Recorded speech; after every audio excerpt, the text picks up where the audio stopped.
This video is a guide on how to identify ways to improve at Ultimate.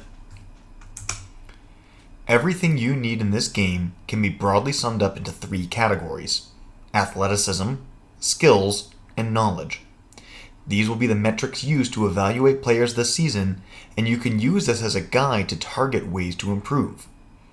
Of the three, athleticism is the most important. Ultimate is fundamentally a big open field sport, and players must run and jump to cover large distances quickly. Being unable to do so will make the other two categories meaningless, since you will not be able to be in position to demonstrate your skills or leverage your knowledge. Skills includes catching and throwing, so it is more pronounced when playing offense. This can be useful on defense too though, so no one yells at you to catch your Ds. Knowledge is understanding field movements and predicting the next play, so it is critical to playing well on defense. It can also be helpful on offense too though, particularly in the chunk yard stage. Athleticism is the most important of the three categories. It can be broadly summarized as speed and body control. This takes the longest time in order to improve at, so if you are not lifting and working out now outside of practice, you must begin immediately. Strong leg muscles are a priority, such that you can run and jump better. For the rest of your body, there is no need to do any sort of specialized training. General lifting will generally do the trick. If you are struggling with motivation to go and work out, make friends with the team members and work out together. It's a much more social, much more pleasant experience. When learning about lifting in your spare time, be extremely careful when using social media for instruction or evaluation. Lifting is surprisingly simple, and so for channels to gain clicks and followers, they have to come up with new ways of doing the same thing. This leads to a lot of very dangerous, very impractical exercises being advertised. And in terms of evaluation or validation, it seems every week some sort of social media star is exposed for having used tons of steroids.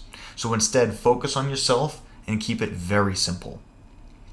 You should lift at least 3 times a week, though if you do proper rotation of what muscle groups you work with, you can lift every single day safely. If you need good information, please reach out to the captains for information or guides on lifting. Here's another one, the long huck. Martin goes up and comes down. Greg Martin again. 8th goal of the night. And guess who? With the feed, James Pollard. Skills represents itself as throwing and catching. Skills are good to work on in any situation that you're throwing a disc. No matter who it is that you're throwing around with, you can always just focus on yourself and you can always challenge yourself. You can focus on having different release points, edge control and flight angles, elevation control, and footwork combinations, all to shake up the way that you throw. You should pick a specific throw that you intend to make and practice it several times over before switching to something else. On the other hand, you will also be doing plenty of catching. Practice 1- and 2-handed catches. Catch over your shoulders. Practice doing tail grabs to do a catch. If you need assistance with improving your throws or improving your catches, reach out to captains. Norbaum to McDonald. Well, he thought he was in, and then he flicks it over the top. One of his 75 million throws. Rowan. I want to see him keep the gooseneck up on that one. On a more serious note, this is a good video clip demonstrating the importance of good throwing skills. Seattle in black does a great job of keeping Chicago pinched on the sideline. Despite being under so much pressure, the Chicago handlers stay cool and calm, and they demonstrate a good range of pivots and fakes in order to get effective throws off both sides of their body and get throws around the Seattle defense. Knowledge is understanding and predicting field movements. It is perceiving the game abstractly, as if it were drawn with X's and O's. This is very important when you're playing the game because understanding how to allocate your attention will allow you to play more optimally. You can do this on your spare time alone by watching lots of videos. You could also listen to USAU competition in the background. The commentators are always very experienced coaches and players, and they provide plenty of great insights over the course of the game. There are many pro players who have YouTube channels that provide good instruction as well, especially created during the pandemic. Some good channels made by individual players would be those by Rowan McDonald, Johnny Malks, and Jack Williams. There's also companies that will put out videos as advertisements for what their paid service will offer, and that includes Excel Ultimate, Rise Up Ultimate, and Hive Ultimate. Every time you play a point, think critically about the field movements that you and others did, and see if there's better ways that you can move around. Please reach out to captains to ask any questions that you may have in this field. Ooh, tip, but it goes to the lane. Shot goes up. 2 seconds.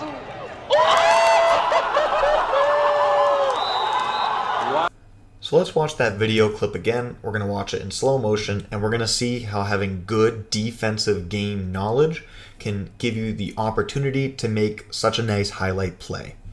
So the play here was made by Chad Jorgensen. Is this guy right here in the middle of the screen, number 6 on the Salt Lake Shred. And as we can see at the start of the play, it is being received by the handler over here. Okay, and Jorgensen was looking here. Okay, the first thing to pay attention to is this big open space back here. Okay, perhaps that throw could go up and over the top, and then Jorgensen perhaps could use the fact that he has a different angle relative to his teammate in order to make a play. As we go, he looks back. Okay, now he's looking to see which way the throw is going to go. Does he have to make this play? And as soon as the hand goes up to make a hammer, okay, he's still looking, but he's already turning his body to the left because the hammer is going to go to the left. Like, this would not be a hammer here. Okay, a no-look hammer is just silly, not going to happen. Hammer goes up. Play is going to the left. Okay, and Jorgensen's just kind of squaring up in the middle. Okay, everyone's kind of just looking at this disc coming down. Now what I want us to do is pay attention to Chad here and see when he goes from a jog to a sprint. Okay, now he's running hard. Let's try that again. Okay, right here. Okay, that's about his first sprinting step. It's a little blurry, but the disc is right here. There is a ton of time before the disc gets to the handler, and thus there's plenty of time to make movement before there's going to be the next throw. So this is a moment where defensive knowledge is crucial. Where is the throw going to go? Okay, well, you can just take a look and see that there are these two unguarded players here and know that this is the obvious play. Okay? This moment of recognition and commitment by Chad is the highlight. Yeah, you know, there's the whole laying out and, you know, all that stuff that looks really cool for the camera. But as far as making ourselves into better players, it is this moment of recognition that's what's going to make you good. Everything else here is just a highlight reel. You know, it just looks really nice and cool, but it's that moment of decision and recognition that makes you good.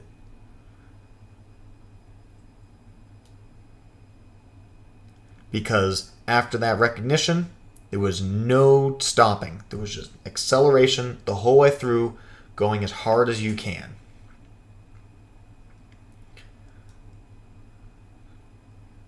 And I think it's kind of funny here.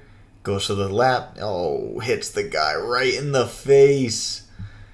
Gets the slap right into the ref.